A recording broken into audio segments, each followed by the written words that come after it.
A partir daí, só para a gente ter um resgate e já mergulhar um pouco no tema da aula, né, que seria Wittgenstein, uma introdução ao tratados lógico-filosóficos.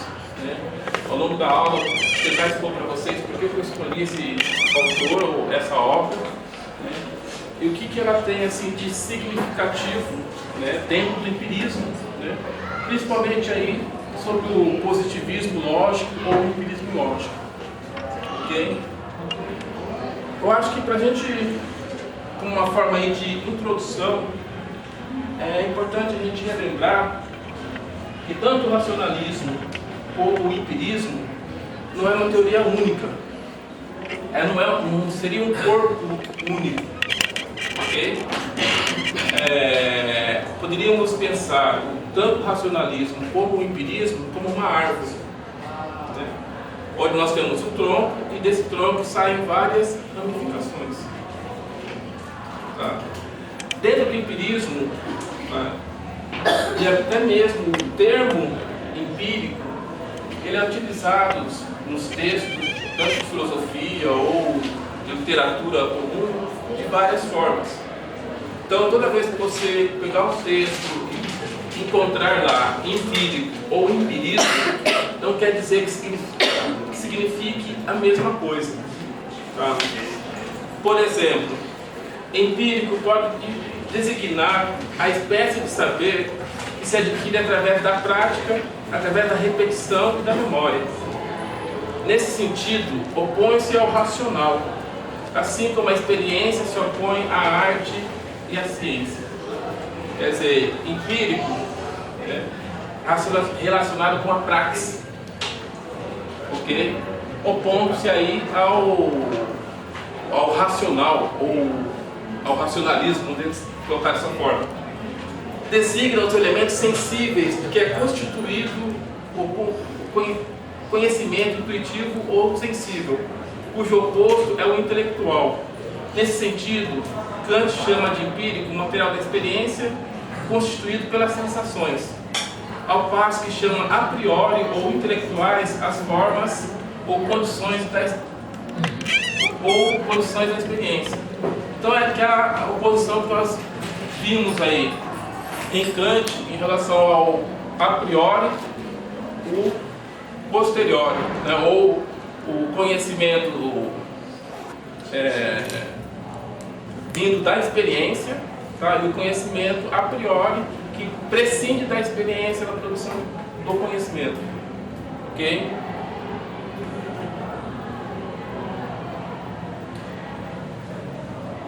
É atributo do conhecimento válido, né? Então, muitas vezes, quando vamos nos referir a uma pesquisa, é uma pesquisa empírica, como se desse uma qualidade, um aspecto valorativo ao conhecimento ou à ciência, ou aquele artigo que lhe é passado, ok? E, por último, que acho que entra um pouco mais do que a gente vai estar discutindo hoje, que significa factual, enunciado empírico. É um enunciado que diz a respeito dos estados de fato. Nesse sentido, esse adjetivo contrapõe-se ao analítico, que qualifica os enunciados que exprimem simples relações conceituais ou linguísticas. O que seria empírico nesse caso? Empírico seria uma relação entre a linguagem e o objeto. Né? Então, quando eu faço uma relação da linguagem direta com esse giz, denotativa, estou fazendo um juízo factual, empírico.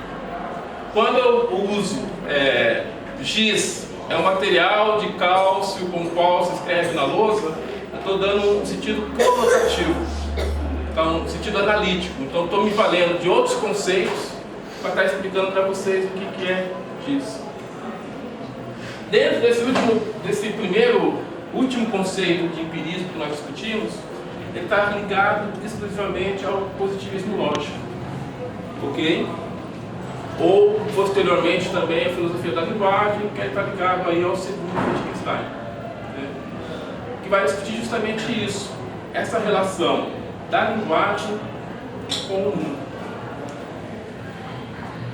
E a partir dessa discussão, dessa relação da linguagem com o mundo, delinear aquilo que nós podemos pensar ou aquilo que nós podemos dizer,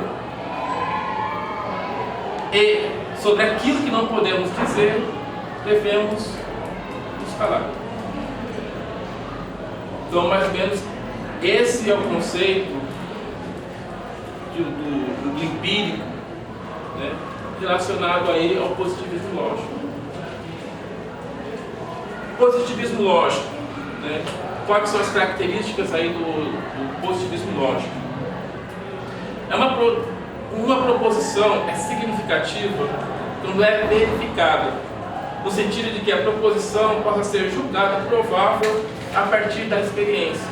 Então, quando eu digo X, todo mundo pode comprovar que eu estou falando do objeto X. Ok? Uma proposição verificável, se é uma proposição empírica ou uma proposição a qual pode ser deduzida uma proposição empírica. Então, eu posso não ter essa relação denotativa. Olha, eu vou falar X, mas eu posso pegar uma proposição mais complexa e dividi-la ou traduzi-la em proposições mais simples e que possam me dar essa relação conotativa. Então, eu posso colocar um objeto com o qual eu escrevo na lousa. E posso dizer, o que é utilizado na lousa para se escrever na lousa é o X. X. Então, eu peguei uma primeira proposição, traduzi numa segunda e fiz a relação denotativa. Ok? Uma preposição é formalmente significativa só quando é verdadeira, em virtude da definição de seus termos, isto é, se ela for tautológica. Então, existe um outro tipo de proposição que ela não me permite uma relação denotativa. Mas, mesmo assim, ela não deixa de ser verdadeira. É quando essa proposição, ela fecha-se em si. O que ela afirma está contida nela mesma. Uma proposição tautológica. Então, ela não me diz nada sobre o mundo. Ela me afirma apenas uma relação. A matemática, por exemplo, seria um exemplo desse tipo de proposição. As leis da lógica e da matemática são tautológicas. Então, eu não preciso me dirigir ao mundo, ao empírico, para fazer uma operação matemática. Eu posso fazer ela apenas no âmbito racional. E mesmo assim, essa relação pode ser verdadeira. Mesmo que eu não tenha o objeto ou a denotação para comprovar. Considerando que as proposições da metafísica não são nem verificáveis nem tautológicas, elas são literalmente insignificantes.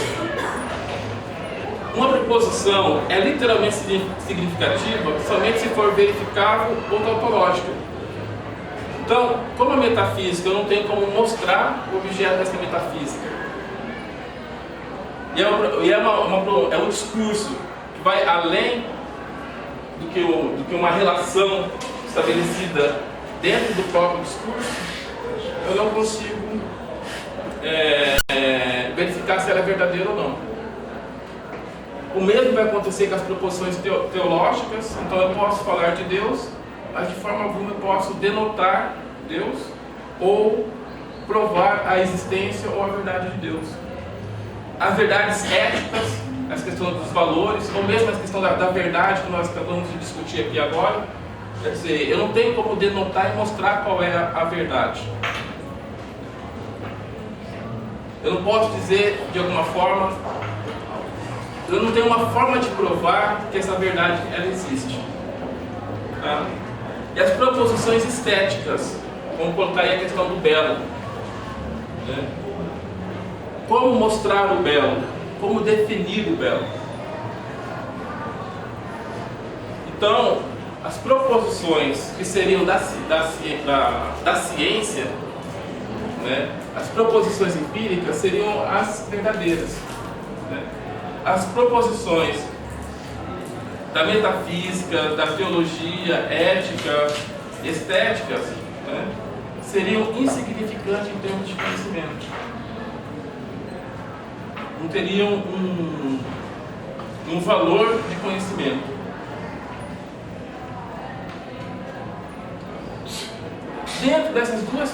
Dentro dessas questões que configuram o positivismo lógico, o empirismo lógico, nós temos dois enunciados aí que surgem pela primeira vez na obra do Wittgenstein. Mais precisamente na primeira obra do autor, Tratados Lógicos Filosóficos. Ok?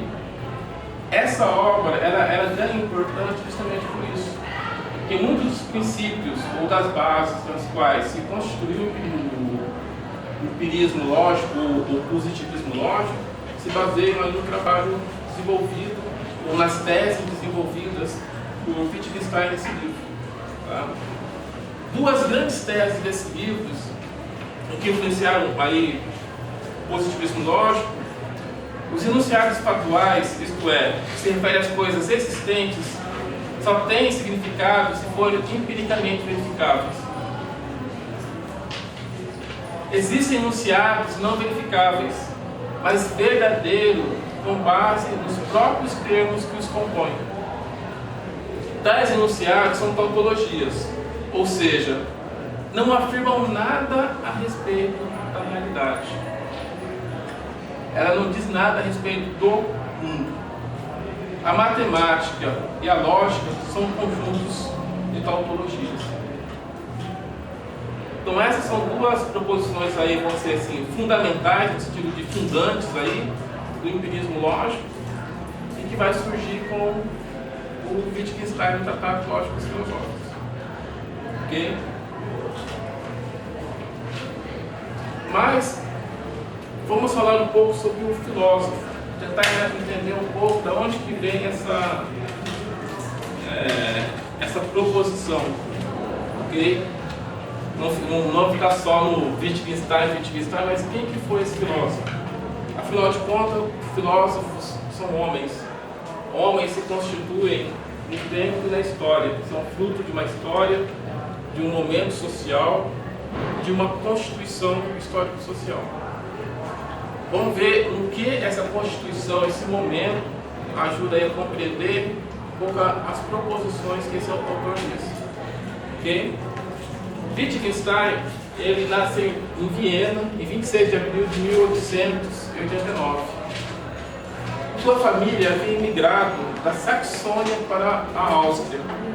O pai era diretor de uma grande siderúrgica, né?